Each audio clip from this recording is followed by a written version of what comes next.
Bonjour à tous, c'est Elérina, médium. Donc aujourd'hui nous sommes le 9 avril 2025 et je vais faire une vidéo sur le départ brutal du père Gilliot. Euh, Bien entendu, qui était mêlé plus ou moins, qui a baptisé le petit Émile, on va dire ça ainsi, c'est plus joli. Voilà, plutôt que mêlé, il n'était pas du tout mêlé à cette affaire, hein. Il avait baptisé l'enfant, voilà.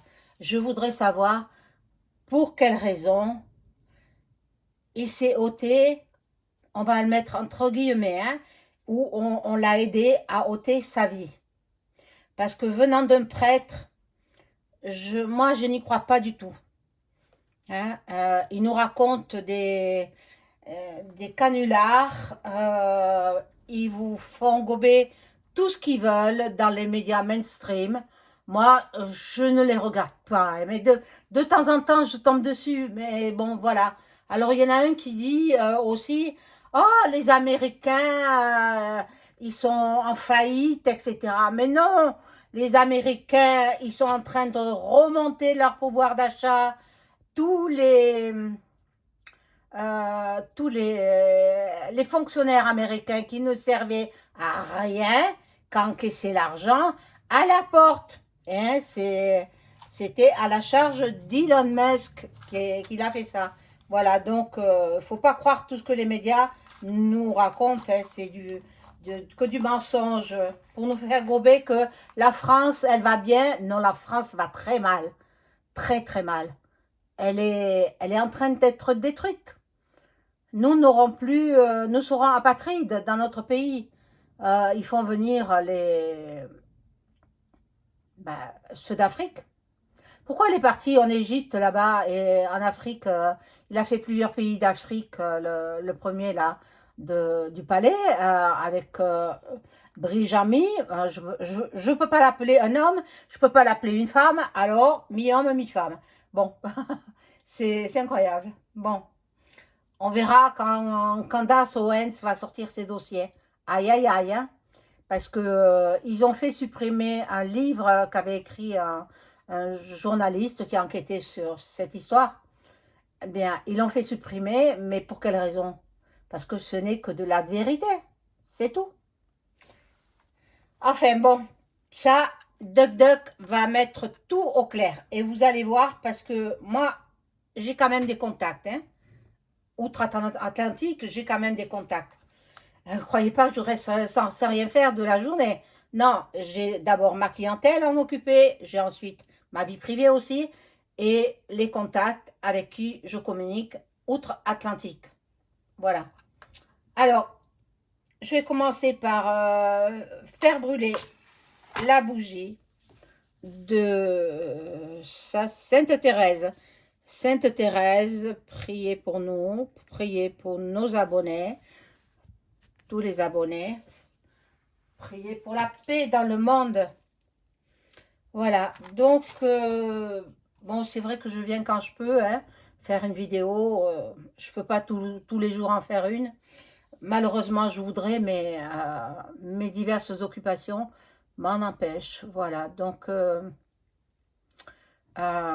voilà, profitez des derniers prix, des derniers jours, là. Il manque une dizaine de jours. Après, les prix redeviendront comme à l'accoutumée.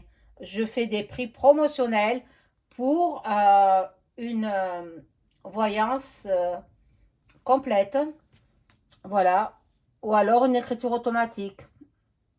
Voilà. Donc profitez-en. C'est jusqu'à Pâques 2025, bien sûr, hein. Et puis, donc, avant toute chose, je vais vous demander de liker ma vidéo, mettre donc le pouce, vous abonner, bien entendu. Alors, si vous voyez que vous n'êtes plus abonné, réabonnez-vous. C'est You qui s'amuse. C'est quand même incroyable, hein. Alors, pour faire avancer ma chaîne aussi, veuillez Ben, cliquez sur... commentez aussi, ça fait marcher l'algorithme, tout en restant dans le respect de chacun et de moi-même. Voilà. Alors, je fais teinter le bol tibétain.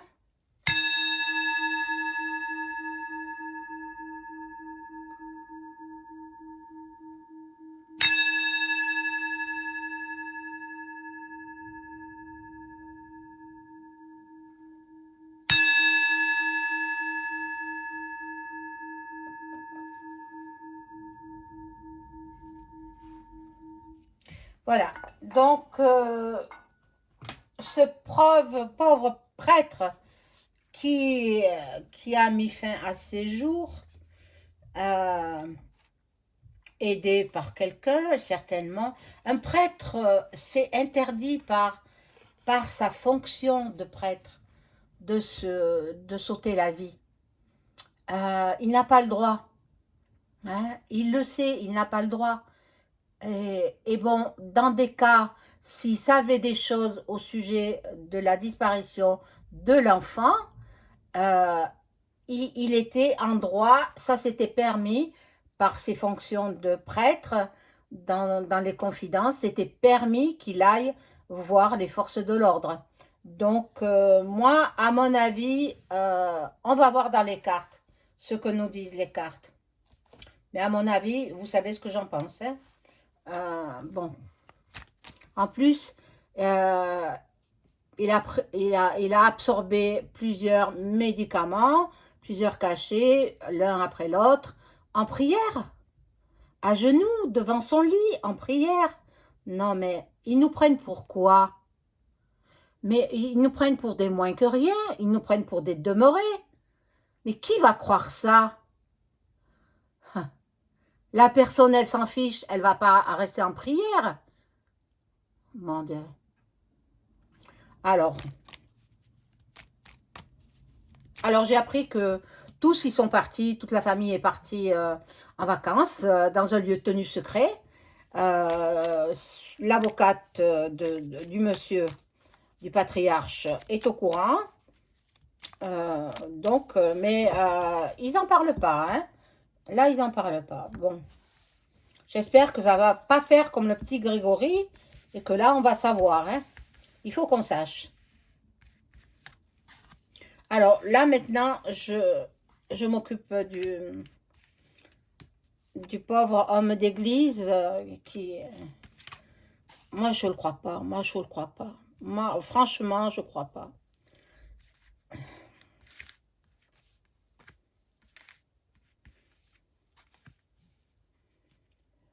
Même nous, simples êtres humains, nous n'avons pas le droit de le faire.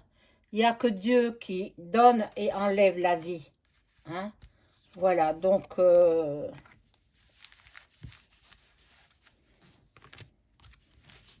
peut-être que le papa et la maman de petit garçon sont pas partis avec toute la famille, hein, puisqu'ils sont en froid, ils sont en chamaille. Voilà, bon, alors on va voir. Ils sont partis à l'étranger, hein.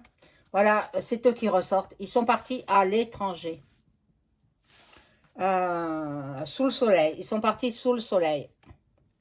Bon. Et le petit enfant, et Émile, bon, c'est un bébé encore, hein. Un gros bébé, mais un bébé quand même. Hein. 2 ans et demi, c'était un bébé. Donc, il savait des choses. Ce prêtre, il savait des choses.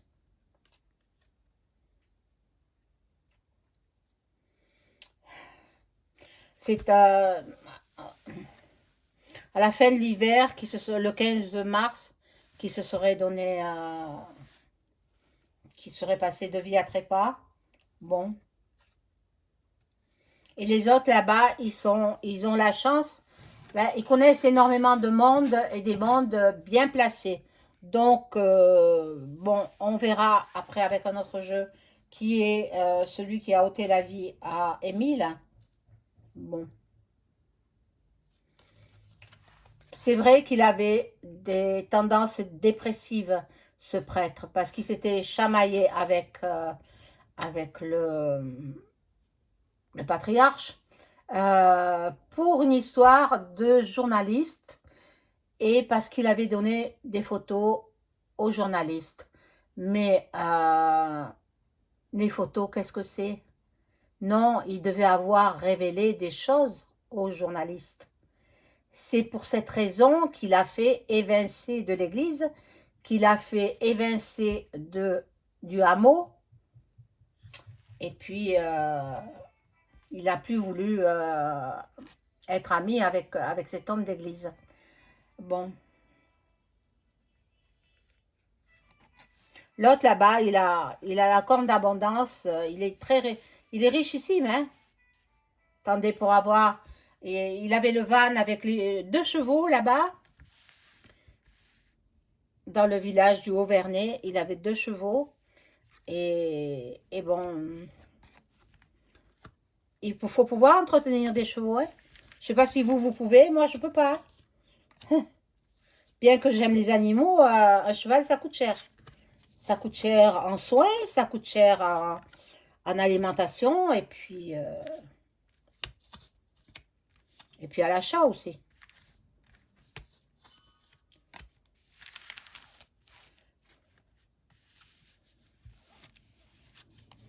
Bon, voilà, voilà, la mort, oui, il est bien mort, hein.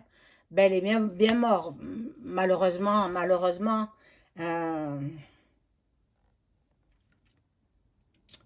mais c'était un homme droit, entier, entier, qui était dans la sagesse. Donc, moi, je pense pas, on l'a aidé, on l'a aidé. Il a découvert des choses sur l'histoire du petit garçon. Il a découvert des choses. Il a certainement révélé des choses aux journalistes qui, bien sûr, ont ordre de se taire, de ne rien dire, ordre de la police, des enquêteurs. Bon.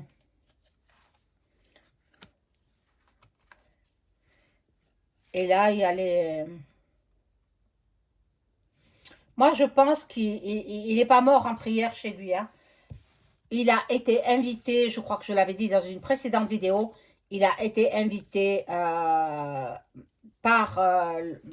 par le couple diabolique, je vais les appeler comme ça, le couple diabolique, parce que la mère, elle est coupable aussi, hein, la grand-mère, pas la mère, la pauvre, hein, pas la mère, la grand-mère, Anne.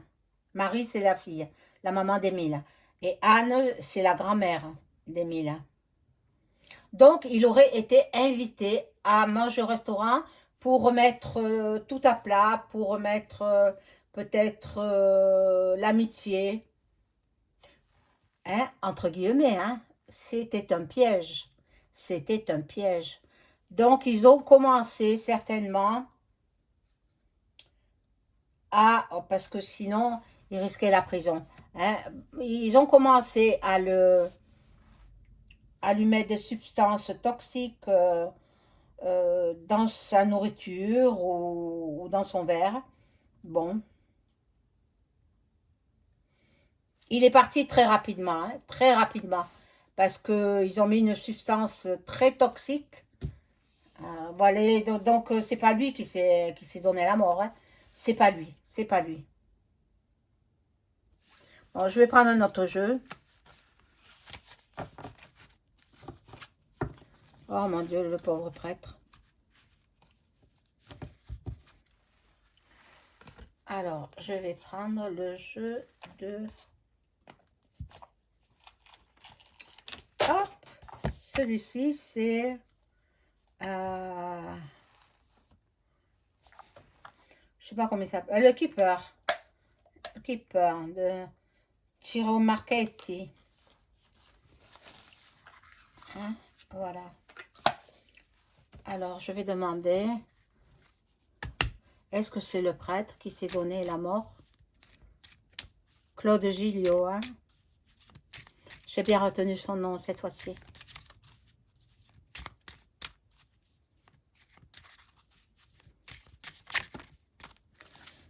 il y en a une qui est sortie. Tribunal, bon ben, ils vont passer au tribunal. Hein. Jeune fille riche, bon ben, c'est la maman d'Émile. Hein. Elle est jeune encore.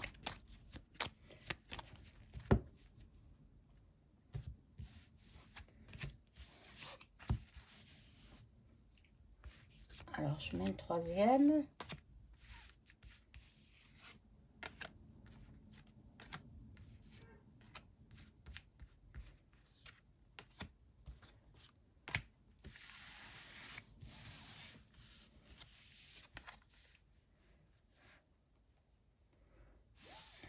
Et l'homme riche aussi. L'homme riche. Donc, les parents d'Émile, ils étaient aisés financièrement. Ils étaient aisés. Bon, ils sont là. La grand-mère, elle est dans l'attente. Dans l'attente qu'on lui fasse un cadeau. Sinon, ben, ils perdent tous leurs biens. Ils perdent tous leurs biens. Bon, mais ça ne me parle pas du prêtre. Hein. Ah ben, le prêtre est décédé. Voilà, le cercueil. Le prêtre est décédé. Dans ses pensées, les pensées du patriarche, il pense à une femme. Et cette femme, à mon avis, ce serait la femme qui a découvert le crâne. Parce qu'elle est dans la combine, elle aussi. Hein. Faudrait l'interroger, hein, les enquêteurs, si vous tombez sur ma vidéo. Elle est dans la combine. Elle sait très bien. Elle sait très bien. Et puis, bon, la grand-mère, elle s'occupe comme elle peut pour tromper son ennui et pour voir quelle idée elle pourrait avoir pour pouvoir camoufler ce décès horrible. Parce que il a souffert, le petit. Hein. Il a souffert. Et j'ai entendu dire que, bon, tout le monde le sait maintenant, que le grand-père, il était moniteur ou je ne sais quoi, surveillant, dans un pensionnat dans le nord de la France, où c'était un pensionnat catholique très, très, très sévère. Très sévère. Donc, il n'hésitait pas à gifler les pensionnaires, quoi, les enfants, les adolescents difficiles, dont les parents les mettaient là pour les redresser.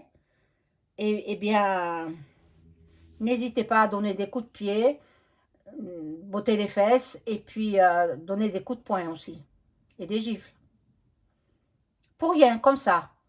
La personne, l'enfant, il le croisait, et bam, une gifle partait. Comme ça, pour rien. Sans raison.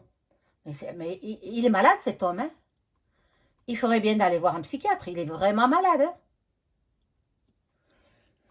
Bon, de toute façon, il aura l'effet boomerang. Alors, ici, la personne principale, donc, c'est aussi la grand-mère qui revient là. Et le grand-père, ils sont préoccupés. Ils ne savent plus quoi inventer pour se sortir de là. Mais bon, c'est toute la communauté, toute la famille qui est au courant. Hein. Ceux qui sont en âge de raison, hein, pas les tout petits. Je crois qu'ils ont des enfants de 6 ans, 7 ans. Mais ceux-là, non, ils sont peut-être pas au courant. Mais les plus grands, ils sont au courant. Voilà. Et il se fait passer pour un gentleman, le patriarche. Un gentleman qui claque, qui tape, qui cogne. Voilà, ça c'est la maison où il se trouve actuellement. Mais bon, ça ne me parle pas du prêtre. Succès en amour. Cet homme, il a trompé sa femme. Hein. Ça, c'est sûr et certain, hein. Même s'il disait qu'il était croyant, et s'il était croyant, il n'aurait pas fait ce qu'il a fait. Voilà.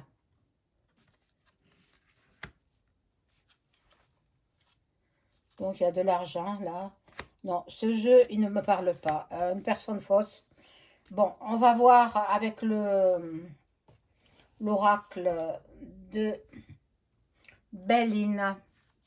Je vais demander aux cartes, merci les cartes, de m'informer si le prêtre Claude Gilliot s'est donné la mort lui-même.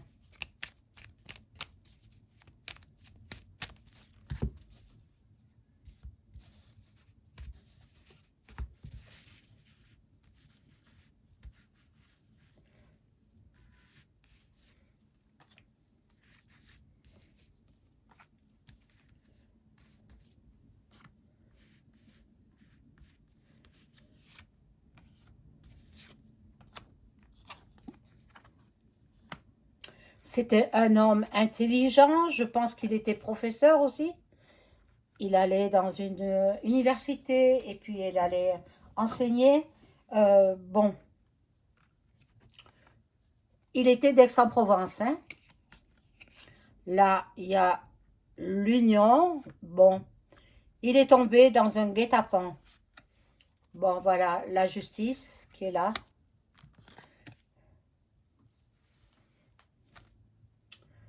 Là, il y a les plaisirs. Donc, les plaisirs, c'est le repas, la convivialité euh, avec... non, voyez, non, voyez, non, c'est interdit. Les prêtres, ils ont interdiction, même nous, êtres humains. Voilà, il y a la méchanceté. Donc, il ne sait pas ôter la vie tout seul. Voilà ce que je peux dire sur cette affaire. J'y reviendrai peut-être, mais quand il y aura du nouveau sur le petit garçon, euh, je vais essayer d'entrer en contact avec lui, mais il ne me peut-être il ne me parlera pas avec des mots puisque il ne savait pas écrire, mais il savait parler quand même, hein. Alors peut-être il va me parler dans son langage d'enfant. On verra, on verra. Mais si, il y a quand même 2 ans qu'il est parti, donc je peux entrer en communication par l'écriture automatique avec lui. Maintenant, je le ferai peut-être en aparté et après, je vous donnerai le compte-rendu. Mais c'est difficile pour moi parce que ça me touche beaucoup. Ça touche toute la famille et en dehors des frontières aussi. Toutes les familles, toute la France et en dehors de la France. Voilà. Cold case, de nouveau. On en a marre, hein, les cold cases. Il faut que ce soit résolu, ces choses-là. Bon, je vous souhaite une agréable soirée. Au revoir.